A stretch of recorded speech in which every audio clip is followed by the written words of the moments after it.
ഇന്നത്തെ അറിയിപ്പുകൾ.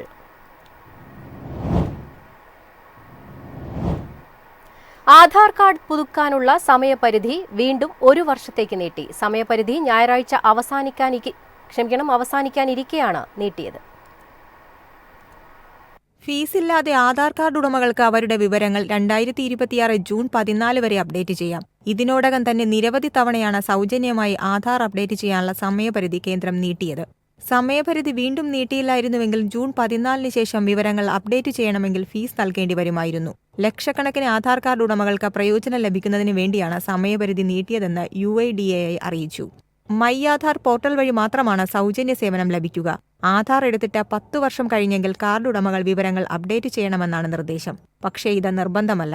പേര്, വിലാസം, ജനനത്തീയതിയും മറ്റ് വിശദാംശങ്ങൾ തുടങ്ങിയ വിവരങ്ങൾ ഓൺലൈനായി UIDAI വെബ്സൈറ്റിന്റെ പോർട്ടലിൽ സൗജന്യമായി അപ്ഡേറ്റ് ചെയ്യാം.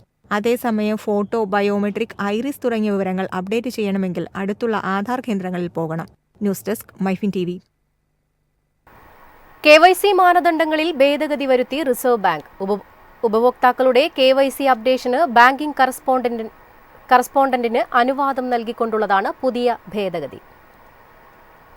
ഉപഭോക്താക്കൾക്ക് മികച്ച സേവനം ലഭ്യമാക്കുന്നതിന്റെ ഭാഗമായാണ് KYC മാനദണ്ഡങ്ങളിൽ റിസർവ് ബാങ്ക് ഓഫ് ഇന്ത്യ ഭേദഗതി വരുത്തിയത്. ഉപഭോക്താക്കളുടെ KYC അപ്ഡേഷന് ബാങ്കിംഗ് കറസ്പോണ്ടന്റിന്റെ അനുവാദം നൽകുന്നതിനൊപ്പം KYC പീരിയോഡിക് അപ്ഡേഷനും അനുമതി നൽകിയിട്ടുണ്ട്. എന്നാൽ പീരിയോഡിക് അപ്ഡേഷന് മുൻപ് ഉപഭോക്താവിനെ 3 തവണ മുൻകൂട്ടി അറിയിക്കണം. ഇതിൽ 1 തവണയെങ്കിലും കത്ത് മുഖേന ബാങ്കുകൾ അറിയിക്കണമെന്നും RBIയുടെ വിജ്ഞാപനത്തിൽ പറയുന്നു. ബാങ്കിംഗ് കറസ്പോണ്ടന്റുമാർ ബാങ്കിന്റെ ഏജന്റുമാരായാണ് പ്രവർത്തിക്കുന്നത്. NGOകൾ, സ്വയം സഹായ ഗ്രൂപ്പുകൾ, മൈക്രോ ഫിനാൻസ് സ്ഥാപനങ്ങൾ തുടങ്ങിയവയാണ് ബിസിനസ് കറസ്പോണ്ടന്റുമാരായി പ്രവർത്തിക്കുന്നത്.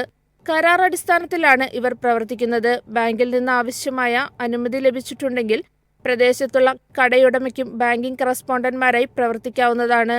ബാങ്കിംഗ് സൗകര്യമില്ലാത്ത പ്രദേശങ്ങളിലെ ഉപഭോക്താക്കൾക്ക് സാമ്പത്തിക ബാങ്കിംഗ് സേവനങ്ങൾ നൽകുന്ന ബാങ്ക് ശാഖയുടെ വിപുലീകൃത വിഭാഗമാണ് business correspondent. News desk MyFin TV. Office സമയം കഴിഞ്ഞാലും അവധി ദിനമാണെങ്കിലും പണത്തിന് ആവശ്യമെങ്കിൽ മൊബൈൽ ആപ്പ് വഴി ഉടനടി അക്കൗണ്ടിലെത്തും. അതാണ് KSFE smart gold over draft. ഏത് ശാഖയിലും സ്വർണം വയ്ക്കൂ. മൊബൈൽ ആപ്പ് വഴി എപ്പോഴും എവിടെ വച്ചും പണം പിൻവലിക്കൂ. പരമാവധി 50 ലക്ഷം രൂപ വരെ. അതിവേഗ പ്രോസസിംഗ്, 24/7 സേവനം. ഇനി ആവശ്യങ്ങൾക്ക് അവധി കൊടുക്കേണ്ട, സമയവും നോക്കേണ്ട. KSFE smart gold over draft. Digitally super charge your gold.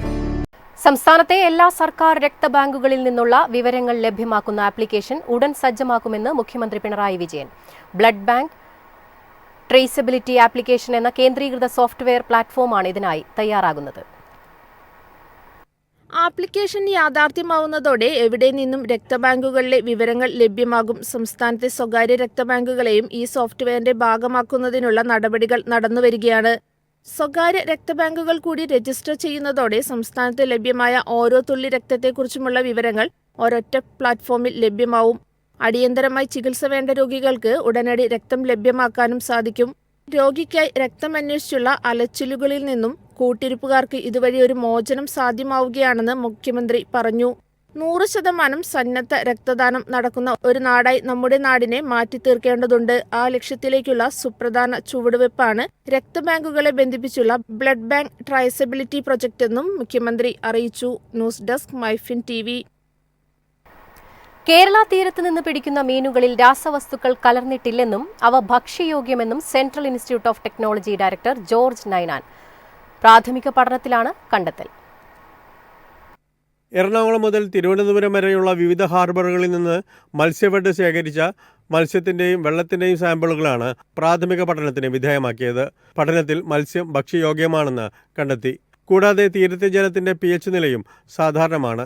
എന്നാൽ ഇതൊരു പ്രാഥമിക പഠനം മാത്രമായിരുന്നെന്നും ബയോകെമിക്കൽ പാരാമീറ്ററുകളെക്കുറിച്ച് കൂടുതൽ പഠനം ആവശ്യമാണെന്നും central Institute of Technology director George Ninan അറിയിച്ചു. 2 കണ്ടെയ്നർ കപ്പലുകൾ ഉൾപ്പെട്ട 2 അപകടങ്ങൾ മൂലമുണ്ടാകുന്ന രാസമാലിന്യത്തിൻ്റെ ആഘാതങ്ങളെക്കുറിച്ച് ദീർഘകാല പഠനം നടത്താൻ കേരള സർക്കാർ തീരുമാനിച്ചു. Central marine fisheries research institute CIFT, Kerala university of fisheries and ocean studies തുടങ്ങിയ മത്സ്യബന്ധന സ്ഥാപനങ്ങളുമായി ചേർന്നാണ് പഠനം നടത്തുക. News desk MyFin TV.